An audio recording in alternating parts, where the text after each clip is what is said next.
Hi, I'm Ems, aka on Deck and Wings.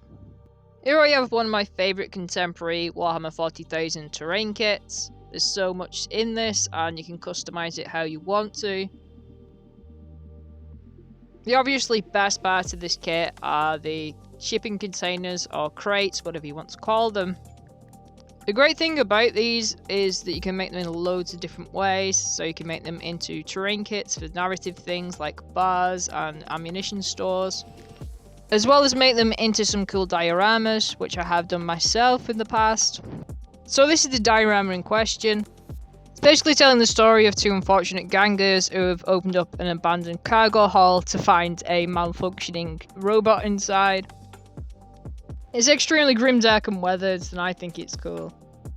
Now getting back to the task at hand.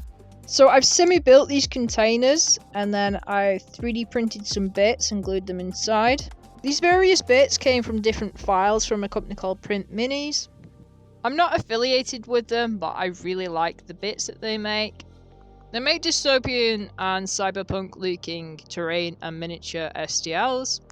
What I really like about them is they don't overly rip off the IPs of other franchises like other companies do. Granted, they do have the flavour and inspiration from other tabletop games, so you can use them in conjunction with existing 40k kits and other games, or you could use them as standalones in agnostic games like Zona Alpha.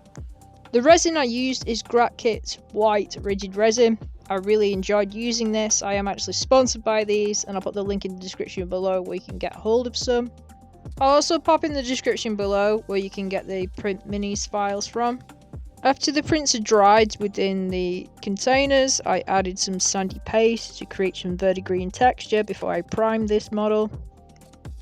Adding textured paste or basic materials to a model before you paint it up creates this faux verdigris texture, which looks quite realistic when painted up. Once the paste is dried, I primed the model in black and then went over a layer of dark brown, which is similar to a rhinox hide. After that layer had dried, I added some crackle medium and some chipping medium from Vallejo. So basically you put down your first layer, which is like a rusty layer or your underneath layer, and then you put your chipping medium and crackle medium over the top. And then what I've done is waited for that to dry, and then put over a top layer of red paint, which I then dry brushed over the top of with a lighter red. And now what I'm doing is putting some water over the top of this and reactivating the chipping medium. Then I can scrape it off. It doesn't really matter what you use, you can use a lot of different random tools for this. These are my favourite for doing this, so an old toothbrush, a brush that's gone too stiff, or a cocktail stick. And cocktail sticks are great when you want to scrape away and make smaller details come through. You'll want to seal that in afterwards with some matte varnish so you don't accidentally reactivate the mediums. Here is where I got up to. So you got a lot of verdigris and weathering going on here. I painted the interiors off camera just to speed up the process, but basically I used some silvers and some coppers and golds to break it up a bit, and then I've used this ice yellow from AK Interactive. This is one of my absolute favourite paints. The reason I went with an off-white colour is I was inspired by analog and retro future styles. You can see this in franchises like Alien and Fallout, which obviously takes inspiration from Cold War era technologies and styles. So I then washed over the top some sepia tone and welded contrast paint thinned down. Sepia tone is fantastic for making silver and metallic areas look greasy and oily, and this adds to it over a weathered effect. Painting up terrain is super fun and relaxing, and it's a great way of de-stressing. If other projects are weighing on you too much, it gets you back into just painting for fun. So once I was happy with the sepia tone, I thinned down my welded contrast paint. I'm being more precise and controlled with this and just going into the deeper recesses. This is one of my favourite paints and I use it a lot. It's very versatile. I actually prefer this to Agrax type of washes. It has a richer tone to it. Contrast paints and speed paints are great as washes and glazes, and I've talked about this a lot before, but if you haven't tried it out yet, try it yourself. So here are the interiors. Obviously I didn't want them as weathered looking as the exteriors, but they still have this cool verdigris look to them. As a bonus, I'm just going to show you how I painted the computer screens up. So I went with forest green from Green Stuff World. If you're following along, just pick whatever dark green that you want to. And then I use moot green from Citadel, so you want a green with a higher contrast, so it's lighter. This is going all around the rim of this. Obviously you don't have to do this in green, you could choose whatever colours you wanted to. I went with green because I wanted that Fallout type of look. It's probably a good idea to do 2 thin layers around the edge. And then I started to sketch out the cross pattern in the middle. Have the idea of tic-tac-toe in your head when it comes to this. And if you make any mistakes, just let it dry and then go back over with your darkest green.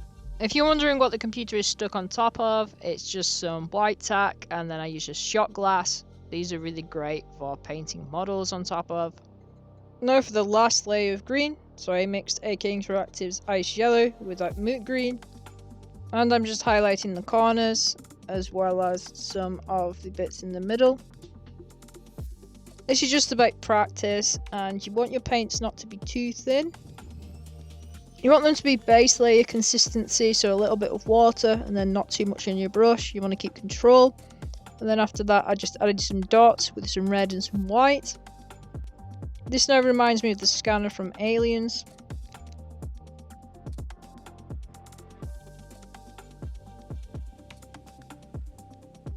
There are different patterns and colours you can go for, but this is the one I chose and I think it looks great. Going back to the container now. So I washed the outside with some oil paints. I mixed black and red together and this went all over them. Oil paints add a lot of depth to acrylics without much effort. The crate is almost finished here, so I covered it in that oil paint.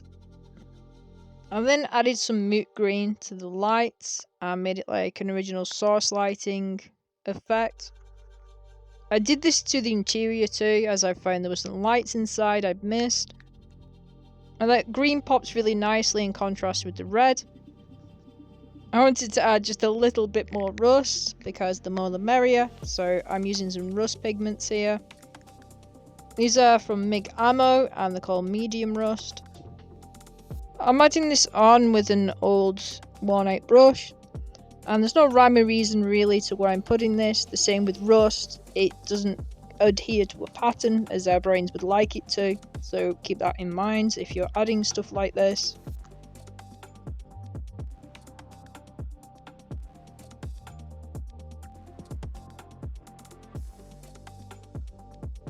And to make this crate really like it's been in the Ashwastes, I've got some Vallejo pigments here. I'm using light slate grey and green earth, so I'm going for like this acrid ash type of colour. You can buy these pigments individually or as part of sets, which I did with this one. Again, randomization is key when you're weathering. You can get setting sprays for these pigments so they don't come off, or you can use matte varnish, spray it, or use an airbrush. You can try and put the layer down first of matte varnish and then put the pigments on top if you want to. As a last step, I added some Vallejo sandy paste. I added this to the bottom and some of the grooves, and this was to simulate like the ash waste dust it built up in these areas. I'm honestly really impressed with how this turned out. I think it looks fantastic. I'm not going to seal the crate up. I'm going to get some magnets so you can open it up, because it seems a shame to waste the interior. I'm considering at some point getting some LED lights to put inside this crate and some others. It was definitely a labour of love making this video and putting this together, so please like, subscribe and comment if you can, and here are the final results.